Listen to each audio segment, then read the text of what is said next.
So this is the questions we discussed today in our Year 5 selective thinking skill course. Mm, the reason I'm bringing these questions up because in the new samples, this is a new type of questions. I call it learn and use, which is I think is going to be very popular type of questions in the future selective test because that is really test the students the whole abilities regarding to the problem solving, which is the student should have the ability to understand the new information which has been told, and secondly, and they should have the ability to process and select the related information according to the problem they are going to be asked. And the next one is test the student ability to use the information you just got to solve the problem. So this is going to be very good thinking skill type of questions. Look at this one. This is a very simple example to show us how this works. So they told us like to say there's thermometers here, with one side is the Celsius and another is the Fahrenheit. So the question is they're giving us the basically all the information is in this image, and they give us 4 different options to test us which one is correct. So basically, they require a student from this image. Student should have abilities to process it and to select what is the key information here regarding to the Celsius and the Fahrenheit. So look at the first one here.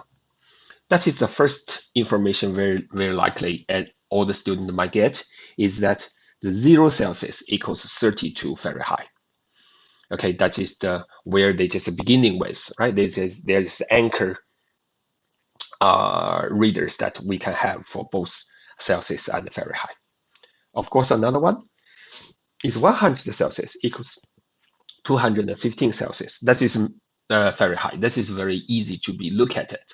Then it's going to be testing student with these 2 pairs of numbers. What are the informations we might get? Because only these 2 informations is not enough for us to tell between the 4 options which one is the correct one. Because if we want to translate the x readers, the values of x from Celsius to Fahrenheit, then we might have the knowledge to think about how do we calculate it, right? How do we transfer it?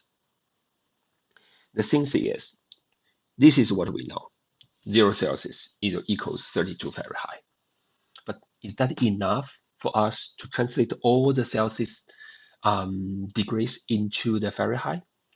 Seems like not, right? Another thing the student might have need to find out is 0 Celsius to 100 Celsius. That is the distances between the Celsius. Correspondingly, from 32 Fahrenheit to 112 Fahrenheit. Yeah, in other words, 100 Celsius equals 180 Fahrenheit. So this same range is going to be 100 Celsius, but 180 Fahrenheit. So under these circumstances, students should understand working out one another hidden conclusion is 1 Celsius should equals 1.8 Fahrenheit. That is the key information that students should have abilities to reduce out from the information we have been told. Then, if that information can be realized by the student, then the thing's going to be very easy, right? No matter what's the Fahrenheit we are just after, what we understand is, firstly, it should be 32 Fahrenheit here, and then plus any numbers that you read from the Celsius times 1.8. So here should be Celsius. That's how we just transfer from the Celsius into the Fahrenheit. So if we can work out this conclusion from the information we have been told, then we can find out the correct answer should be D.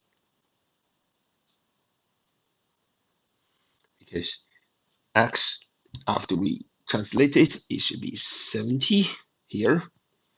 Yep, and so we can get it 18 times 7, that is 126, plus 32, that is 158.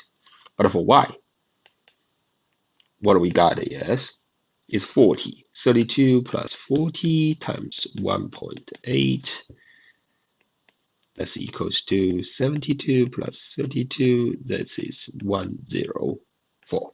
So their differences will be 54 Fahrenheit. So the correct answer will be D. This is one of the examples how we're using the information we have been told in this image to solve the problem immediately. That is the first one. And the second example I just want to show you here will be this question. This is more like the similar difficult level questions in the selective test. So this question actually we have to understand is the information they told us is about two people, Lin and Herbert. They started using this map to coding and decoding their message. Firstly, Herbert sent the 3 of these coded message words to Lin. After they decoding it, that's what we find out. All right, so very naturally we can find out, we can just think about it is Herbert send 3 groups of the 4 numbers to Lin, and Lin use these maps to decoding it into the letters. So basically, the first happened to Herbert. We understand from the question is Herbert used number,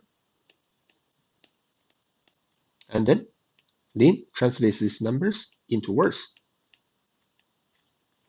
Now, the key information here is Lin is not sure about whether this they correctly decoding the words. Then we're gonna ask why. Why he's not sure about this decoding?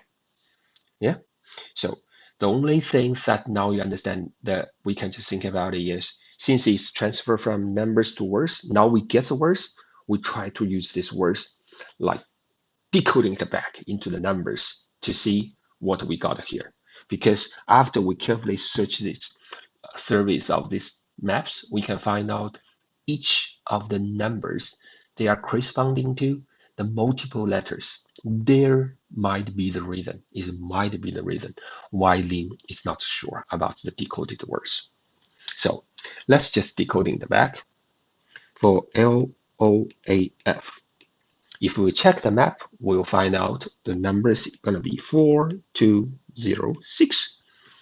So be careful. How did I list the information here? Is another strategy I always address in the classes to let the student systematically list the information, because that's much easier for us to find out what really this information is showing to us. What is the hidden information we can find out?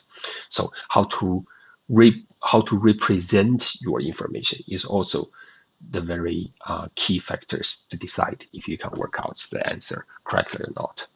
So for number 4, if we check into the map, we can get for number 4, we get B, L, and V. Same thing number 2, we got E, O, and Y. Number 0, U, K, and A, right? And number 6 is F, T, and Z. So besides the loaf that we can get out from here, is any other available words that we can working out from these 4 letters? Yes, the first one definitely we can see is lip, right? So probably lip. Yeah, so loaf is only 1/3 opportunity to be correct. That is why Lee is not sure about if the decoding is right. So for the first one, actually, we got 1/3 possibilities to say the loaf is a correct decoding. Yeah. So until now, we know that we are on the right track. So we also understand why they ask us in order to know which Lee is most to least sure about, which one he's most sure about, and which one he's least sure about. In other words, is like how many different available vocabularies that we can work out from the four numbers. So we try to apply the same strategies on another two. We'll find out for trip. For trip, what we can get, the numbers will be 9, 5, and 7, 6. So the combinations we have is J and T. Number 5 is H and R. Number 7 we can get is I and S. And the number 6, which is we can borrow from the first example, is F, P, and D. So after we check it out, trip is only one option, only possible arrangement for the meaningful words here. So we will know trip is 100% sure. Actually, when we just arrive in here, actually we already can make the choice A is the correct answer now, right? Because it's 100% sure. So it's the most sure. Nobody can more than that.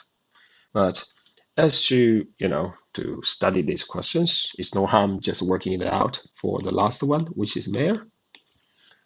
How many different combinations we can have. So we can expecting it's more than the first example, isn't it? So MARE is going to be 8, 0, 5, and 2. So the letters available for number 8 will be C, M, W, O. We can borrow here. It should be U, K, and A. Number 5, we can borrow from here. Second example is HR. Number 2, we can borrow from the first one as well. So it's E, O, Y.